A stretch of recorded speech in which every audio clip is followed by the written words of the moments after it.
Hello, everybody. My name is Carlos de la Torre, and I'm the director of the Center for Latin American Studies at the University of Florida. Book presentations are celebration of our faculty's accomplishments. Since I became director, we have organized several book launches, and today I'm very happy to present a translation to Portuguese of Professor Saunders' book on Cuban underground hip-hop entitled Modernidade, Negra, hip-hop, Artivismo y Mudanza social en Havana. The topic of Dr. Saunders' research is fundamental to understand current events in Cuba, where artists and musicians are challenging censorship and repression. And we're going to have an event on Cuba Friday at noon. And Dr. Saunders is going to be the moderator of that discussion. But anyways, we have two fascinating speakers this afternoon. The first person to talk will be Jessica Oliveira. She will talk about the politics of translation across the diaspora. And Dr. Saunders will also talk about the politics of translation and the importance of publishing her work in Brazil. So let me introduce the speakers, and then I will leave the floor to them. Jess Oliveira is a translator, a poet, and a researcher. She is a PhD student in literature and culture at the Federal University of Bahia, and a research fellow at the University of Beirut, Germany. Jess worked mainly with poetry and performances across the Black diaspora, focusing on Black German and Black Brazilian productions in a comparative perspective. She's a member of the group Traducindo no Atlântico Negro at the Federal University of Bahia. Dr. Tanya Saunders is a sociologist interested in the ways in which the African diaspora through the Americas uses arts as tool of social change. Her current research project, Dr. Saunders' current project of research is on Black queer artivism in Brazil.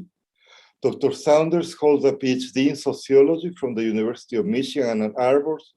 Saunders' book on Cuban underground hip-hop was published by the University of Texas Press in 2015. Dr. Saunders released a documentary about Black feminist activism in Cuba last year, and today we will talk about the politics of translation among the African diaspora in the Americas via this book launch. Next semester, Dr. Saunders will be a fellow at Harvard University. Thank you. So let's start with Jess.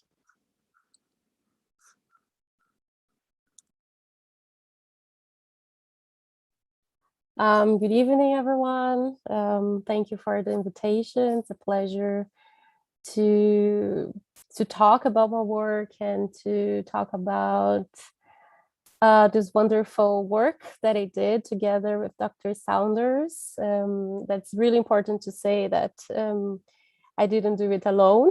So we were in constantly dialogue across the years that we were working on this translation. And that was a very important and deep learning process for both of us, né? Because there were so much details that we should talk about before I got to decide which word to use, etc. So that was really a privilege for me as a translator to have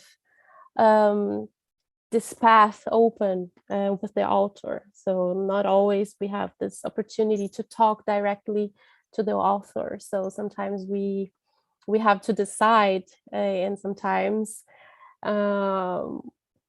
we get things wrong, of course, sometimes, because also translation goes across time and across space too. So sometimes we understand the subject at another time and another space. So, and that's also what is interesting in translation. So I would like to begin to talk, talking about this specific process. Translating this book was a huge challenge, because it's a thick book and it's very it's a theoretical book too. you know, you have to understand the theory, you have to try to talk about what people were thinking in Brazil too, not only to translate as if we didn't have our own theorists in Brazil. So it was a very long and deep conversation. This book was the first book I translated entirely, and the second one that is published. We began the process, I think it was end 2016 or the beginning of 2017. I was writing my master thesis. And it was so good that we had this long time. So we've worked a lot in the drafts, and along the process we talked. I learned a lot about Cuba, about the Caribbean, and that was so important to learn from the Brazilian perspective, because we don't get to learn and to listen and to get a lot of information from the Caribbean. That's something that translation has the power to do, like to be a bridge, because colonialism had separated us in the diaspora. So sometimes we don't talk to each other because we don't have the languages to talk to each other. You know, we in Brazil are kind of isolated in the Portuguese language, so we don't get to talk a lot with the people from the Caribbean, from the United States, or sometimes we just talk to people from the United States or Europe. So that was something very interesting for me, because I was also very focused on my own research, and I worked with European, with German poetry, Black German poetry. So I was very focused on this dialogue, and I wasn't seeing a lot of things that was not so far away from me. So I learned a lot in the process about language politics, and there were a lot of challenges too, because we as colonized or ex-colonies, we in the Caribbean and in Latin America, we have like strategies to fight the power, the language's powers, and sometimes those strategies come together, sometimes they go apart from each other. So I had some challenges. For example, a lot of parts of the book are interviews that Dr. Saunders led it in Spanish and then translated into English. But I thought it was so interesting that we had to see both, like the translation and the interviews in Spanish, and they had to translate both. So I think we also led the Spanish version, and then I translated the English part. Like for gender non-conforming language strategies, people from the Hispanic word, they are using, or they were using X is no? Because my mind now is in German, so or X, or sometimes what's the name of arroba in English? Yeah, dot. At sign, and sometimes the E too. Oh, so yeah. So in Brazil, we were using that some years ago, but now there are some conversation about computer programs for people with vision incapacities, etc. So that was very hard to decide what to use without silencing these strategies that were being developed in the Spanish speaking world. So that was really interesting to think about and to talk about and to decide together what we're going to do. I don't know, what more can I say? There was, yeah, I don't know. I think that's a great start, and I'm gonna give Jess's brain a break for a second. I also want to thank them. They're in Germany right now, so it's actually almost 10:30 p.m. there. So we're like talking to someone who speaks multiple languages, and I know how tired I get, and at the end of the day, in trying to speak through a language that is not the one that I spoke through when I was growing up, and it's really hard. So I just want to thank you for taking the time to be here with us. The other thing that I would like to say is just that, like, for me, on my part, it's so humbling every time I get to work with brilliant young scholars like Jess. And every time I have these opportunities, I wonder what I must have done to have the opportunity to like be in conversation with someone that I really that's just absolutely brilliant. So I'm so thankful, and I learned so much from you during this process. One thing that I learned is understanding the importance of translation more than it just being this sort of exchange. Thinking about, I never thought about the invisibility of the translator in the process and how important it is. The translator has the ability to completely change the meaning of the book. A translator could completely rewrite theory. And that was one of the things that I actually noticed was happening in Brazil a bit with some of the translations of scholars from the United States, like Jose Munoz. His theory of disidentification is the one that just sticks out to me the most as being completely misunderstood in Brazil as a result of how it was translated through mestizo whiteness, Brazilian mestizo whiteness specifically. So in that moment myself, and it's interesting because around the same time, there are other amazing Black scholars and Black women scholars. It's a lot of Black women scholars that are engaged in these practices, or people socialized and classified as female at birth. But just in terms of thinking about the folks from the United States that are working in this area now, Gladys Mitchell-Walther, Kia Cadwell, Kristen Smith. I mean, Tatiana. There's a group of us. It's not so many because it's not enough, but there's a group of us that are really trying to do this work of working against the U.S. centrism of Black politics and Black studies in the United States and even in Europe. And in some ways, even in Canada, and then also working against the Anglocentrism of Black studies in Canada, in the Caribbean, and in Europe.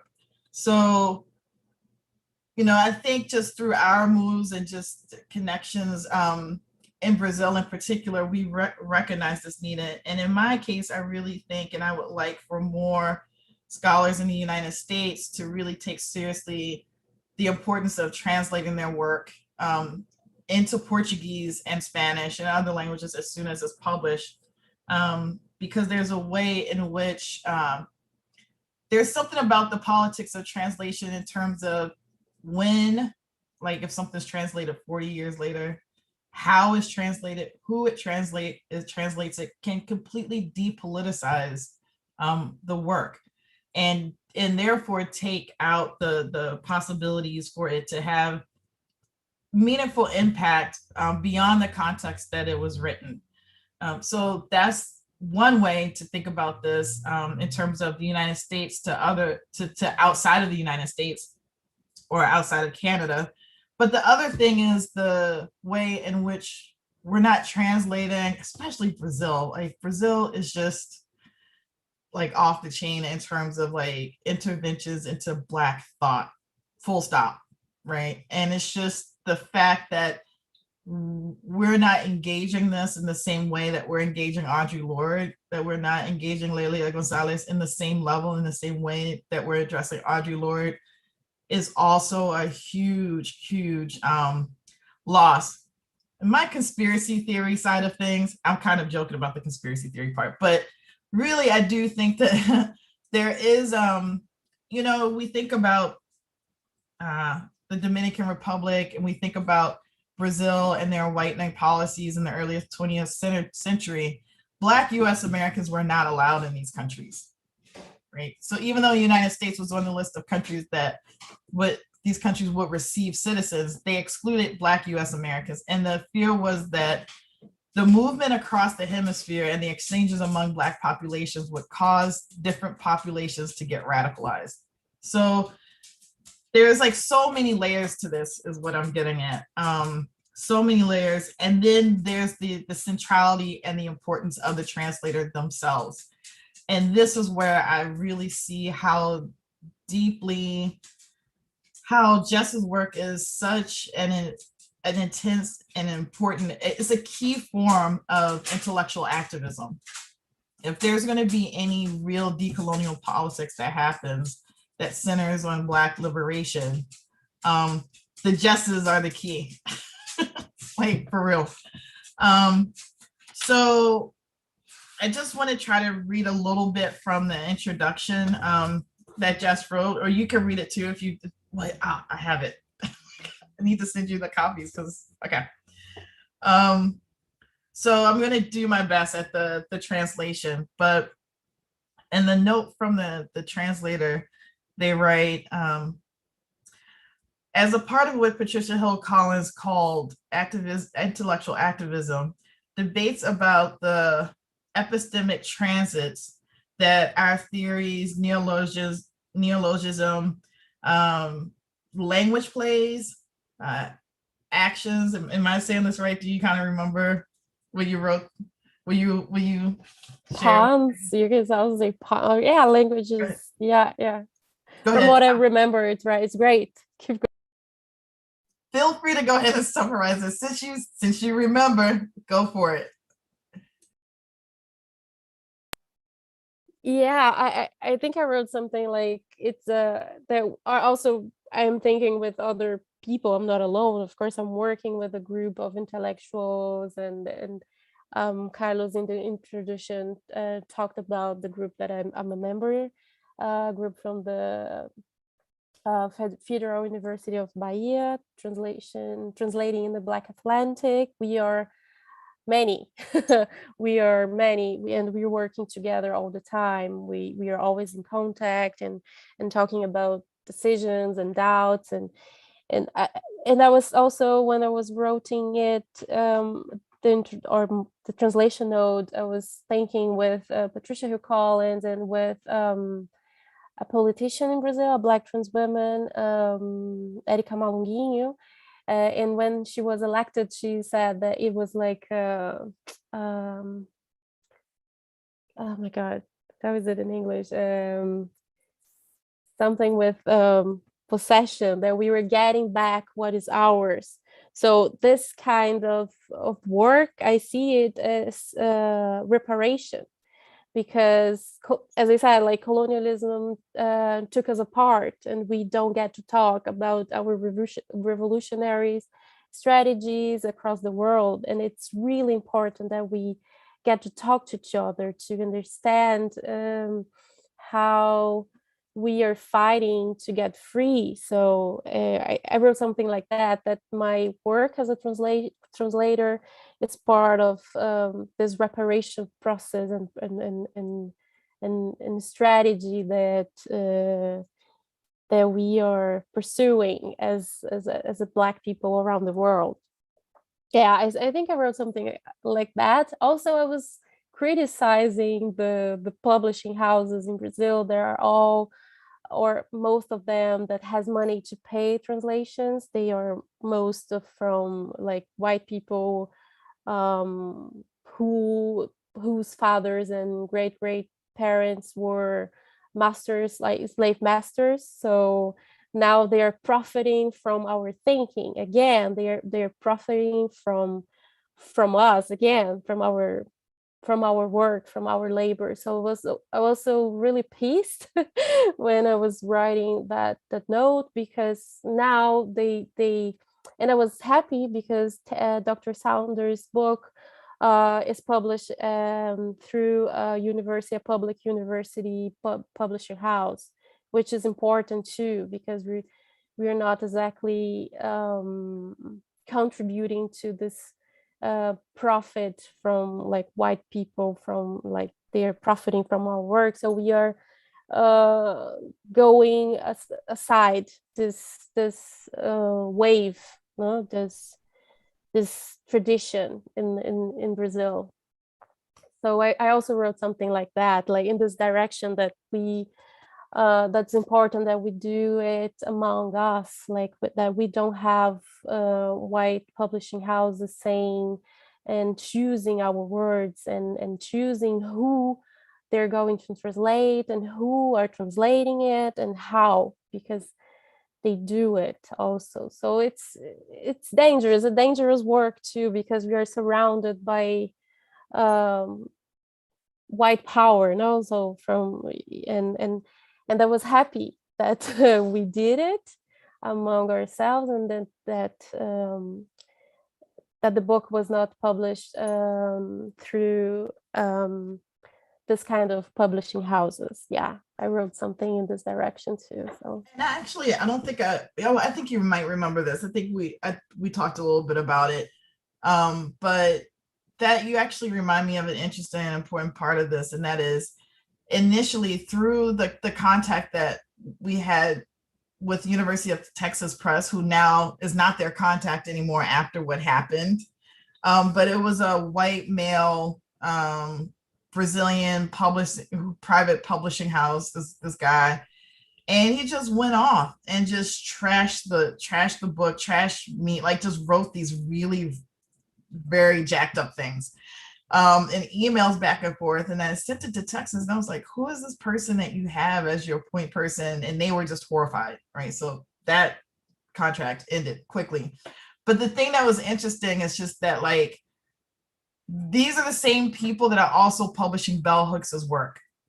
So since I'm not yet like on like the name recognition as a Bell Hooks, which is that name recognition is backed by whiteness, right? It's like we're talking about a canonical scholar within the white US American, well, the Global North Academy now, that is foundational to several disciplines. And you can't take media, you get a degree in media studies, even sociology. You can't get a degree in anything without coming across Bell Hooks's work. So in that sense, I don't know if you could also argue that in Brazil, like status whitens, and in the case of like the heavyweights like your Angelas and even Patricia Hill Collins, it's just the way that their work is consumed and understood is in this way. But someone who is not, because there's also this dynamic of like, well, who the hell are you? Like, we don't know who you are, and you're not on my register as like an important Black person, right? So therefore I don't have to take you seriously. And in the end, he did, right? So I'm really glad almost even that even worked out that way and inject that way. It would have been nice to not have had that happen. But the other thing that this person did not understand too was just the way that US politics works in terms of solidarity. So the people that, and he was so bold, he just CC'd Latinx, US American Latinx folks on this email, not understanding that there's a difference between being white in Latin America and growing up Latinx in the United States, and what that means in terms of processes of racialization and solidarity, and how like there's this convergence between Black and Latinx identities in terms of oppression. So he expected these people who in Latin America would be read as white mestizos to participate in this racism, right? And was surprised when they did not. So I think getting back to like the book itself too, and like, so these are like, we talked about all the politics of translations, and particularly being Black subjects who are trying to do this work, or who are doing this work, right? The book itself, Jess mentioned that we use gender neutral pronouns. Is one of the few academic texts published in Brazil, if not in much of Latin America, I think, where one of the few, I'm not saying it's the only one, but one of few that actually takes into consideration a certain type of takes into consideration the politics of translation and what it means to, and why it's important to use is the choice in language in terms of exchanging and expressing ideas is central to make sure that the intent behind the ideas, the intent of the original writer actually translates. And that was one of the really important things about having a Black person, a Black queer person be the voice of this translation, because this voice comes as close to what I felt and intended in the original manuscript. And then I would in some way say it kind of does meet that, in the sense of that, even if it's not exactly the same as the original version, which it shouldn't be, it still very much for me approximates, because of the decision-making process that we went through to make sure that the ideas actually translated. Everything from dealing with the category mulatto in Cuba versus mulatto in Brazil, which is an extremely offensive term in Brazil, and like working through those politics of actually translating it for a Brazilian audience so that they could receive it. If I had someone that just did a straight translation and just used mulatto without any explanation, it would have come across to my audience in Brazil, or audiences, as an extremely racist and offensive text. And people would have literally just not understood what I was saying, even if it was just a footnote saying that in Cuba they use the term mulatto, like with no explanation to explain that those types of things. And so that attention to detail, I think, only comes from people who have lived like a Black existence, and who can identify those things, because this book is very much about Black existences. And then the last thing is just that for me, it was really important to try to get this word translated, because it was like very strategic, right? It was to have to place 3 locations in conversation with each other through this text: US, Cuba, and Brazil. I don't know, Jess, did you? Can I ask a question, which you have already been talking about the audiences? So if you can explain that a bit more. What are the audiences in the United States, in Brazil, and of the possible translation in Spanish, which I hope you do it?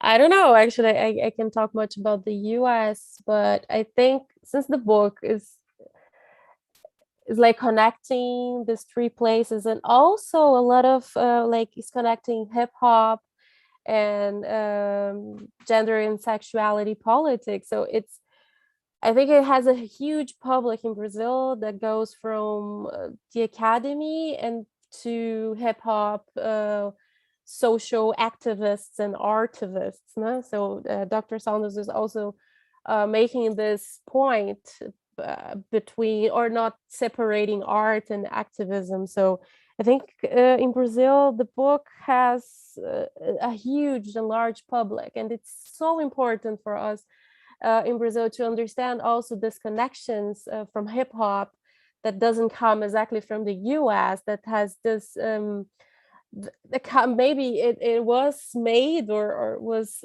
fabricated in the US, but it has a huge contribution and not contribution, didn't want to use this word, but that comes from Latinx people, that comes from the Caribbean too. So we break this vertical imaginary that we usually have in Brazil, that America, US imperialism. So I think in Brazil, the book has the power to touch around a lot of people, from the academy, to artivists and queer activists and artists and hip hop and I think the language used, since it works with songs, lyrics, and it's not so what people would say academic. So it works with interviews and with music, which touches a lot of people. So, but I don't know a lot about the public in the US. So maybe Dr. Saunders can say more about that. Hold on, I just got a message from Jaqueline, who's going to join us. So I'm just sending her the link right now. Just telling her we're excited. Okay. That might be her popping in now. Okay. So I think it's so hard to talk about publics when you're talking about like Black people. So my like public is like Black people, people who care about Black people, people who care about revolution, social change, human equality, human liberation, one in which we recognize that like there's so many aspects of human liberation and thinking about human liberation that we can learn from so many different groups. And if one group has like a really big weight in thinking about that in terms of the modern like West, it would be Black folks, and then Black folks in the diversity within Blackness. But Jaqueline has joined us, and this is actually, you joined in right at the right moment, because we're just starting to talk about the importance of the book in Brazil, thinking about the publics and those sorts of things. Thank you so much for joining us, Dr. Santos. I'm sorry, everyone, because I'm late, but I was a little confused about my agenda. Tanya, congratulations for launching your book in Portuguese. It's so important for us in Brazil, especially because we are in a new moment on hip hop studies. Né? In that moment, people are seeing hip hop studies as hip hop as a lens to understand more the specificities of the societies, and are thinking about a lot of different issues through hip hop culture. I think it's an important contribution for hip hop, for social science, for social anthropology, for Latin America studies, for history studies. It's important also for, we have a new reading on Afro diaspora in Latin America. Thank you for your contribution. Thank you. Let me thank Dr. Jaqueline Lima Santos for being here. She's a doctor in anthropology from UNICAMP, and she has worked a lot on issues of young people, education, public policies, gender, race, the Black diaspora, post-colonialism, and hip hop. So it will be very interesting if you can perhaps tell us a bit more about, what can we learn, or what can Brazilians learn from the engagement of Dr. Saunders with hip hop in Cuba? Mm-hmm. You started to talk about that, but if you can go a bit further into that, it will be very important. Thank you. I think underground hip hop in Cuba teaches us the importance of to read the everyday relations in the society, and this narrative on everyday relations in the society bring up some ideas about the structure. Sometimes we have a social imaginary, an idea of every society, every country, but we have someone who are building counter narratives about this society. And because the importance of hip hop and rap music these counter narratives come to the public space, and this is bring to us a new reading about history, about reality, about the state, about the social relations in the society. And the way in which hip hoppers are talking about the everyday life in Havana, that it's a lot of clear in Tanya Saunders' book, bringing us a new perspective on Cuban contradictions. We can learn more about this system and the conflicts and contradictions into this system.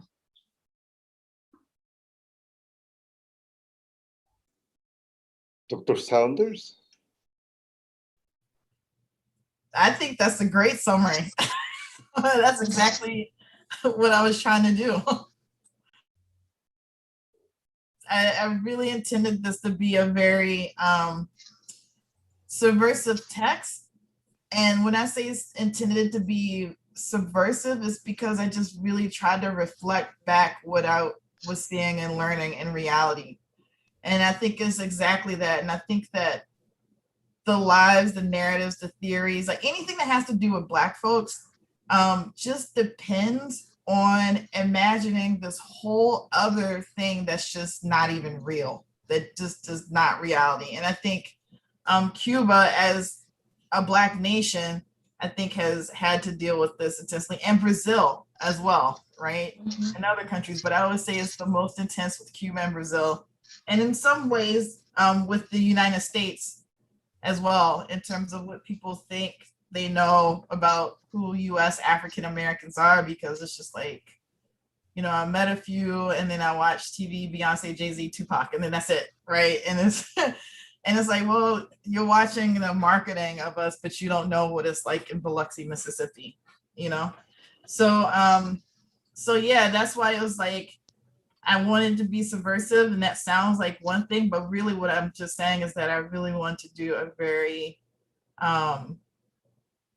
I wanted to do a historical analysis that actually reflected the realities and the contradictions, just exactly what Jaqueline said, because none of that shows up in any of the work about Cuba, at least that was published before like 2005. And all of that depends on us. That ignorance and that absence is a political project, because it then allows Cuba to be taken up and used in any kind of way. It allows for the fungibility of the Cuban nation, right? Like just being exchangeable. So if people on the left, Eurocentric left, want to use it to mean certain things, they can just take it and take its representations and do whatever they want with it. And if people on the right want to do the same thing, they can just do whatever they want with it. And stuck in the middle are the Cuban people, the majority of whom are visibly Afro-descendant. Mm-hmm. The way that you open the book bring me to think a lot about Brazil. And also your discussion on racial relations, because we have a lot of points related with each other. I think so your study is important to understand racial relations in Cuba. If you study racial relations in Cuba, we need to read your book. If you study gender and sexuality in Cuba, we need to read your book. If you study Cuban contemporary history, we need to read your book.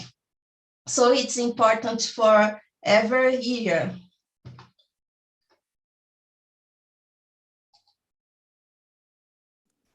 Jess, do you want to add something to this conversation? Yeah, I would just like to add what Dr. Santos said now, because understanding Cuba, like gender and sexuality politics and racial politics and history, is also understanding Brazilian history and sexual and gender politics, because yeah, there are two Black nations, and we are across this nation, the nation project is also like understanding that, also like as Dr. Santos said, is understanding also our history, not saying that it's the same, but there are so many similarities in the process, in the nation, in the nationality process and politics. It's really important for us to understand in Brazil too, because sometimes we get the point.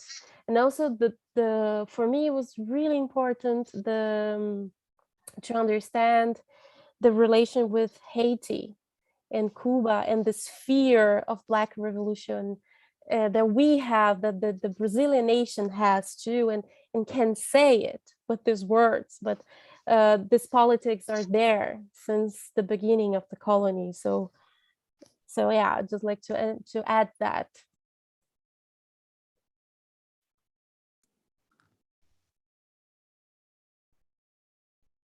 So when is the translation to Spanish coming out, Tanya?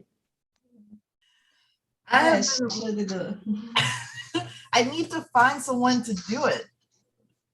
And I need to find someone to do it, preferably either a US Latinx person or somebody who is Afro Latinx, Afro Latin, Afro Latinx. That would be ideal. Or someone that's just like really like ingrained, like really knows they have history, which is why I say US Latinx generally. But other than that, I'm looking for someone. There's this other piece that I'm still trying to think through for myself, like personally, and it does have to do with my ability to get this translated. And that's the fact that right now, I've noticed this with white Brazilian translators. I don't know if this one person was trying to hustle me or not. I can't really figure that out. And I'm still just interested in trying to see if there's a way, if I can figure out if this person was trying to hustle me.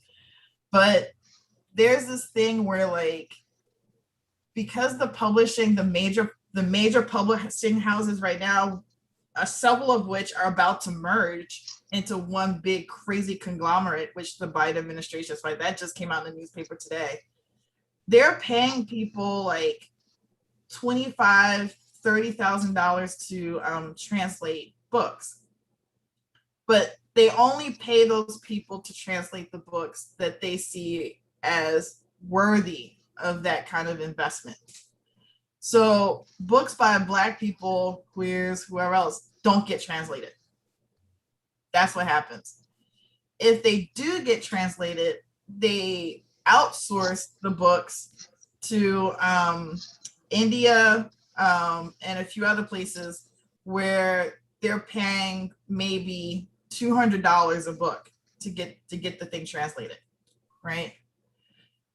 So it's like, and then on top of that, you just have the situation where there's just not a lot of translators, which is why the work that Jess and Traducindo en no Elástico Negro is so important, because the pricing and that they offer is, or at least that I've seen, I don't know, like if it came from them or not, but in terms of the process of paying for the translation, it fits within what I've learned is actually the real cost of translation.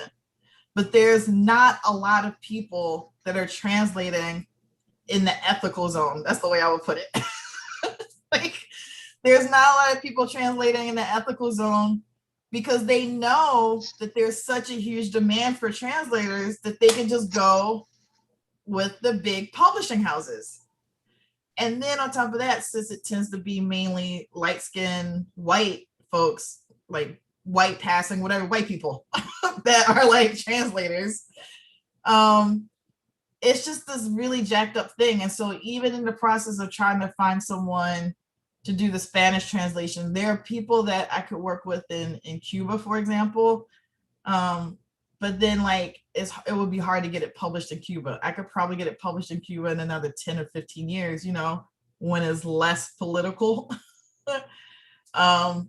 So those are the kind of questions that like I'm really wrestling with in terms of thinking about how do we take the next step in this process of like connecting across the hemisphere when there's just such a small group. But hopefully with this is what makes the project that Jess is involved in so freaking revolutionary, right? And opens up the possibility for maybe me to find a Spanish translator for the book.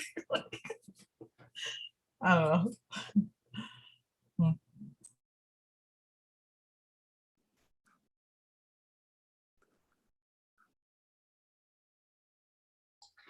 I think another important point that you bring in your book is the way that the cultural works usually are driving social change. They driving social change, and how the way that they are working is challenge always the social science, the methodological view of social science. It's important to make, it's important. So I really appreciate all this because it's just like there's nothing like when it's just like, yeah, so it got it. Like I was able to communicate it, you know, like all the stuff that was swirling inside when I was writing this, the initial version of it even. And definitely I was like angry with sociology, you know, at that point, and kind of writing against it because it really comes down to, in many ways, I still secretly see myself as a sociologist. And I hope eventually like my work will have an impact on US American sociology, because there's a lot of things that need to be changed if they want to actually decolonize and take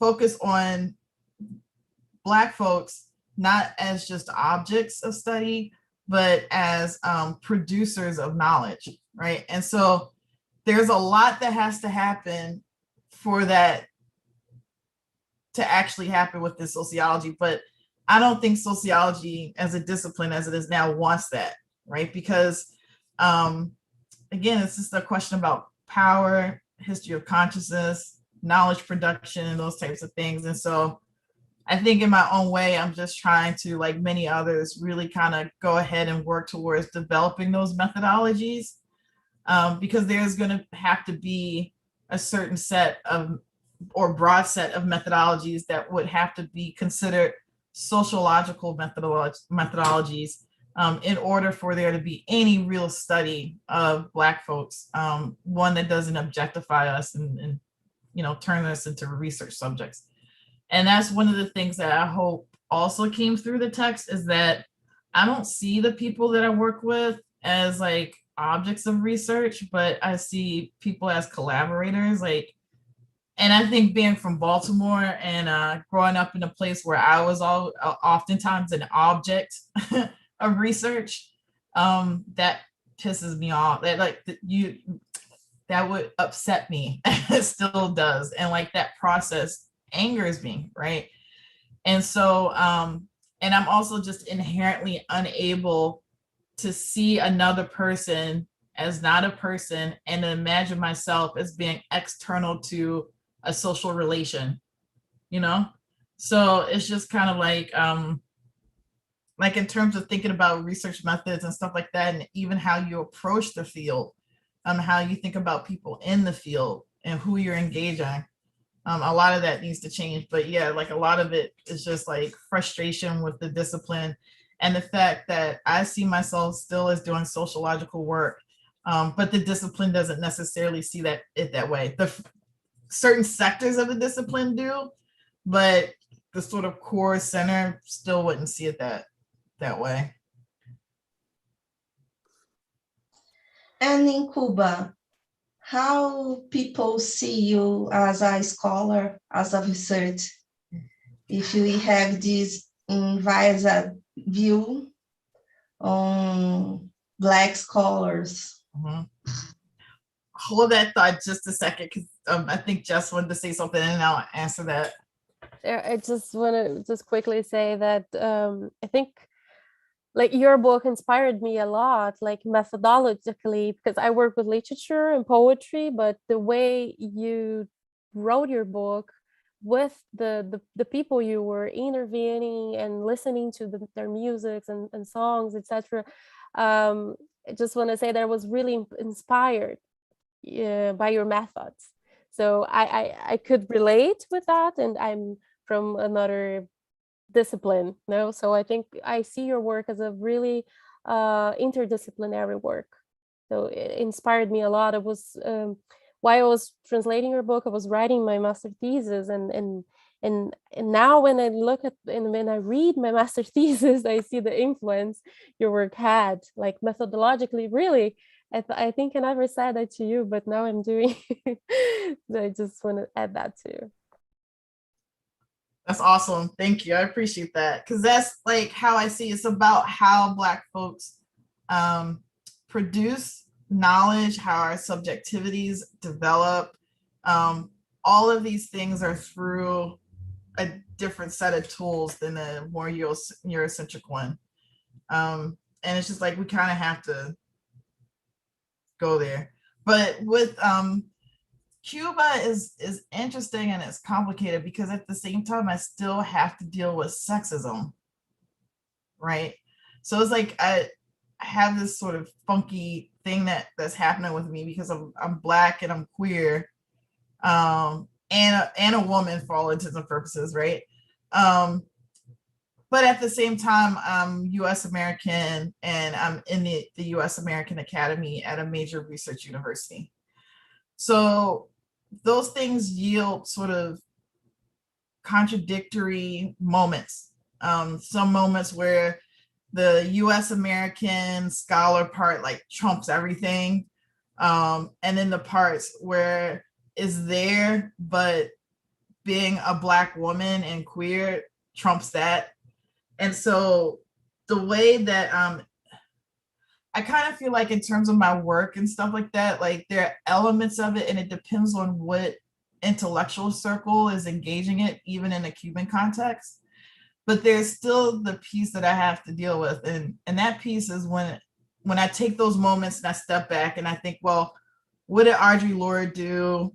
What did like all the people who like the trailblazers who just like went ahead and just did their thing. I'm not comparing myself to Audre Lorde. I'm talking about her as an example. I'm not like putting her up on a pedestal as like this great, like untouchable God figure. I'm thinking about her as a Black woman who moved across transnational borders and was really interested in this intellectual project, which I think we all share that with her. So she would be kind of like our elder in a way, more than Audre Lorde, like the canonical person. I'm thinking Audre Lorde, the elder, in the moment where she was not canonical, in the moment where she didn't know if she was going to be canonical, in the moment where she didn't care. Like she probably just did not even care. She just cared about the connections that she was making, the people that she was working with, and the importance of the impact of her work for Black people. And so so I'm saying that all to say it's just that like I have multiple experiences of how my work is received in places like Cuba, but I definitely have the experience where if I had like been born with a penis and was a man, you know, and published this book, it would have been received and didn't write or wrote about lesbians or queer women as stilt walking in different kinds of ways, right? Then the impact of my work would have been taken more seriously quicker. It's just like a slow burn. Does that make sense? And I think, and I'm saying that not even, I'm talking about among Black circles. I'm not even talking about like the white people yet, right? That's just, they don't care. It's not on their radar. But the Black folks that I'm in conversation with, in its diversity. I sincerely, in my experience, generally, and even in Brazil and the United States, think that if I were like a Black man doing this, then the process and the trajectory would have been entirely different. But you just keep doing anyway. And so that's why I think about Audre Lorde. Like, she just did it anyway. She didn't stop and think about, well, like, people aren't reading this or taking it this way or whatever. So, you know, I'm just gonna keep like doing my thing, at least the way that I understand it. Like, I imagine how she was when she was like in her moment and not Audre yet. Does that make sense? Yes. And, you know, this was fascinating, and I'm sorry, but all of the good things have eventually come to an end. And I really appreciate Dr. Santos and Jess Oliveira and Dr. Saunders for being here, for enlightening us. I learned a lot. This is a fantastic opportunity to celebrate the accomplishments of Dr. Saunders, a very well-respected and person that we love at the Center for Latin American Studies. Now we're missing her because she's going to be at Harvard, but congratulations again for all of your accomplishments. And thank you for your time and your energy in all of this. So thanks again and have a wonderful afternoon. Thank you. Save it. Thank you. It's a pleasure to talk about this book. Yeah, thank you for coming, and thank you so much, Carlos. I'm going to go ahead and jump off.